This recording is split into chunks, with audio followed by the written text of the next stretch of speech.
Hello everyone, this is Avnish Tiwari one more time with you. Today we are going to discuss a very important judgment which was given by the Honorable Supreme Court of India in the case of Tukaram versus State of Maharashtra.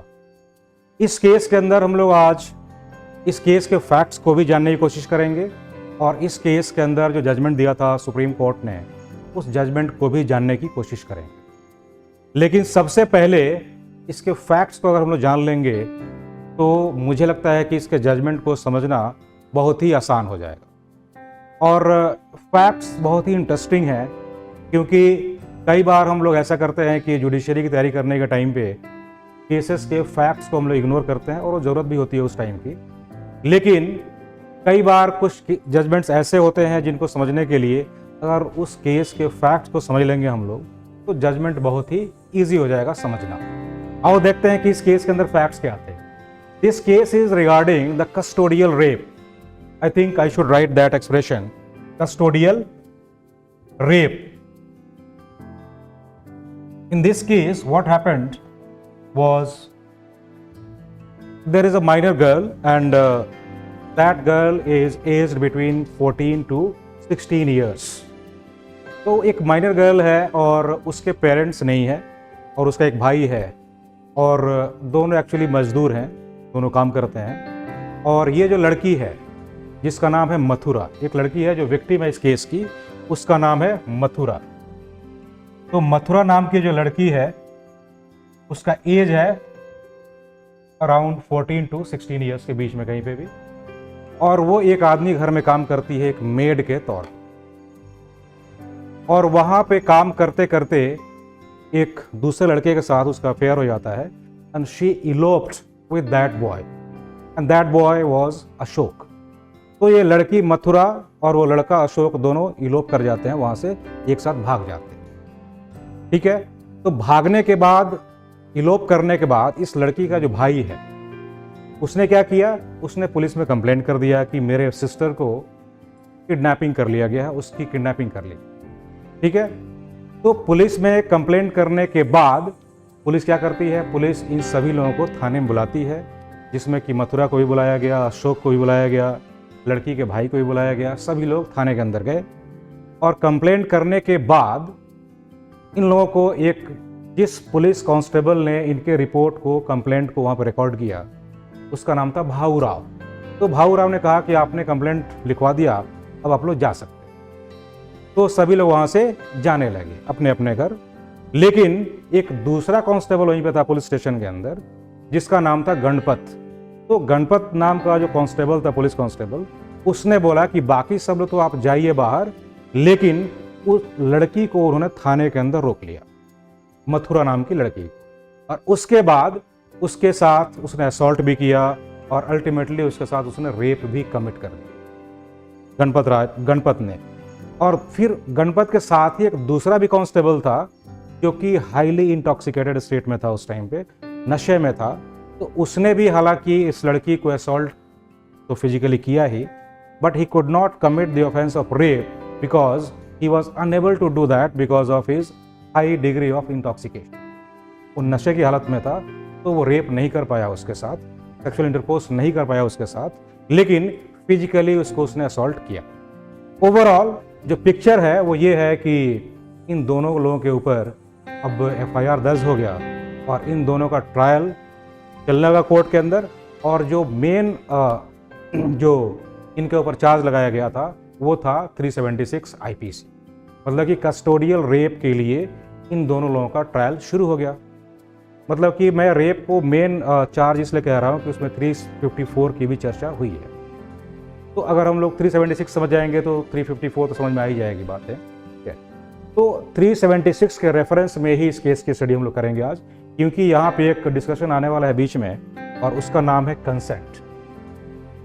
क्योंकि इस case के अंदर जब trial में लिया गया accused person को, तो उनका जो आर्गुमेंट था, उनका ये आर्गुमेंट था कि लड़की के साथ अगर सेक्सुअल इंटरकोर्स हुआ है तो लड़की ने कोई अलार्म नहीं रेज किया, उसने वहाँ पे क्राई नहीं किया, उसने रेसिस्ट नहीं किया। It means he gave her consent.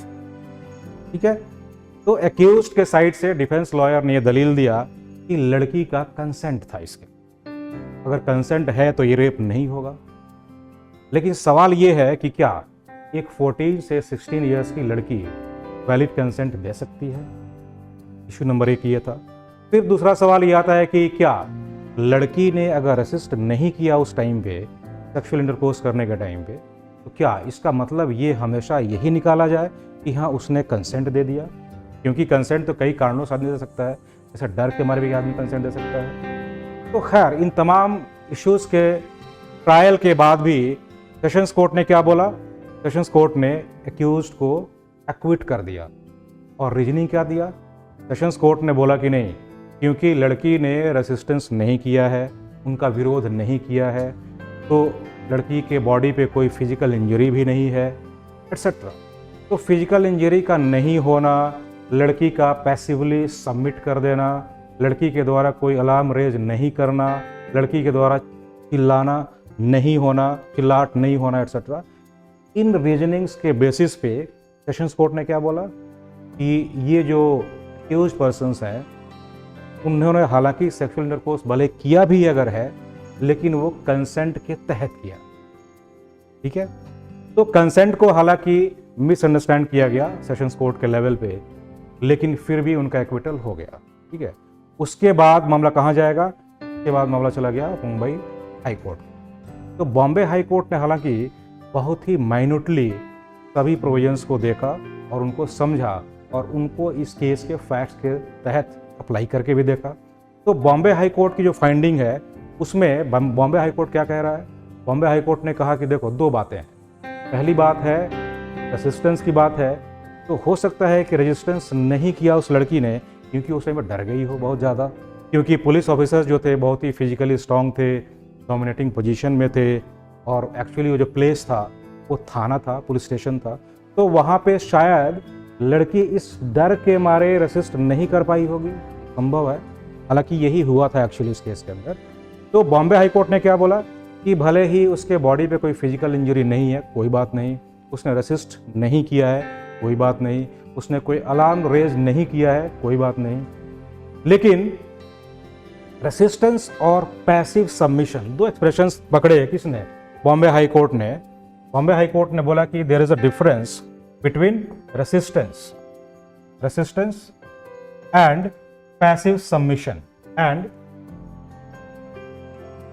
Passive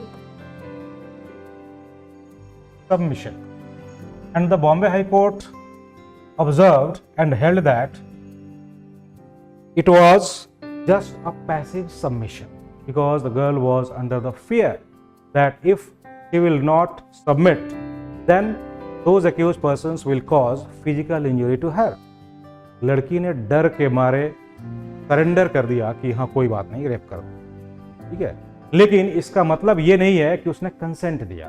तो कहीं ना कहीं रेसिस्ट नहीं करने के पीछे जो लॉजिक है वो ये है कि लड़की डर गई थी उस टाइम पे और उसने कंसेंट नहीं दिया है, उसने पैसिवली सबमिट किया। तो बॉम्बे हाई कोर्ट ने इस मामले में सेशंस कोर्ट के डिसीजन को ओवररूल कर दिया। तो बॉम्बे हाई कोर्ट की जो फाइंडिंग आई, जो जजमेंट आया, उसमें उन लोगों को कन्विक्ट कर दिया। एक्यूज पर्सन का कन्विक्शन हो गया इसके अंदर रेप के लिए। फिर उन लोगों ने अपील किया सुप्रीम कोर्ट में, तो मामला फिर सुप्रीम कोर्ट में आ गया। अब सुप्रीम कोर्ट की फाइंडिंग क्या है? सुप्रीम कोर्ट ये कह रहा है कि सेशंस कोर्ट की जो चीज़ें थी ना, उसको यहाँ पे सुप्रीम कोर्ट ने अडॉप्ट कर लिया कि बॉडी पे कोई इंजरी नहीं थी, उसने रेसिस्टेंस नहीं शो किया, उसने अलार्म रेज नहीं किया, वो चिल्लाई नहीं उस टाइम पे लड़की। इसका मतलब कि उसने कंसेंट दिया। ठीक है, इसका मतलब कि अब सुप्रीम कोर्ट ने मुंबई हाई कोर्ट मतलब कि बॉम्बे हाई कोर्ट के डिसीजन को ओवररूल कर दिया। ठीक है, तो जैसे ये मामला आया कहां पे? सुप्रीम कोर्ट में। तो सुप्रीम कोर्ट ने क्या किया? Overruled the Bombay high courts decision. और बॉम्बे हाई कोर्ट के डिसीजन को ओवररूल करने का मतलब ये है अब फिर से उनका एक्विटल हो गया। तो कहीं ना कहीं इस केस का जब जजमेंट आया तो काफ़ी लोगों ने, जो हमारे कंट्री के जूरिस्ट थे, कई लोगों ने ओपन लेटर लिखा। ठीक है, कि नहीं, इस जजमेंट में बहुत सारे फ्लॉज हैं और इस जजमेंट के अंदर जो डिसीजन आया सुप्रीम कोर्ट का, कहीं ना कहीं उसमें कई सारी कमियां हैं। ठीक है, उसके बाद क्या हुआ कि हमारे कंट्री के अंदर हमारे पार्लियामेंट ने कई जगह लॉज के अंदर अमेंडमेंट की। इसमें से एक सबसे इम्पॉर्टेंट जो अमेंडमेंट था वो ये था इंडियन एविडेंस एक्ट का सेक्शन 114A 114A सेक्शन, क्योंकि अब ये डिसीजन आ चुका है, सुप्रीम कोर्ट का डिसीजन आ चुका है, उसके बाद अमेंडमेंट लाया जा रहा है। ठीक है, और अमेंडमेंट के जरिए और भी कई बदलाव किए गए थे, लेकिन यहाँ पे जो एक सेक्शन रेलेवेंट है जिसको मैं मेंशन करना चाहता हूँ वो है इंडियन एविडेंस एक्ट का सेक्शन 114A, जो ये कहता है कि court shall presume, court presume कर सकता है किस चीज़ का, कोर्ट ये प्रिजम्पशन करेगा कि अगर रेप की विक्टिम जो है, अगर वो कोर्ट में ये कह दे कि मैंने कंसेंट नहीं दिया है, तो court shall presume that there was no consent. Means the court shall presume, the court shall presume the absence of consent। तो कहीं ना कहीं कंसेंट का जो मामला था, जिसको सुप्रीम कोर्ट के जजमेंट ने भी हालांकि अच्छे से सॉल्व नहीं कर पाया सुप्रीम कोर्ट उस केस के अंदर, तो उस लूप होल को, उस गैप को फिल करने के लिए, उसको भरने के लिए हमारे पार्लियामेंट ने अमेंडमेंट किया, और उन अमेंडमेंट्स में से एक ये था सेक्शन 114A का हमारे इंडियन एविडेंस एक्ट में जोड़ा जाना। ठीक है, उसमें यह बोला गया कि अगर विक्टिम ने कह दिया कि मैंने कंसेंट नहीं दिया था, तो कोर्ट भी यही मानेगा कि उसने कंसेंट नहीं दिया था। अब हालांकि ये बहुत बड़ा रिफॉर्म था, और आज के डेट में अगर तुम जाओगे, अगर ऐसा मामला अगर आ जाए, तो मेरा ये विश्वास है ऐसे मामलों में जो लोग एक्यूज पर्सन्स एक्विट हुए थे उस ज़माने में, आज के डेट में एक्विट नहीं हो पाए। तो ये बहुत ही लैंडमार्क जजमेंट है। आप आईपीसी में, तो जजमेंट को डिस्कस करने के पहले मैंने ये मान लिया था अपने मन में कि आपने सेक्शन 375, 376 वगैरह आईपीसी का पढ़ा होगा। अगर आपने पढ़ा नहीं होगा तो आप आज पढ़ेंगे इसके बाद, और फिर इस जजमेंट को समझने की कोशिश करें। Thank you so much, have a good time.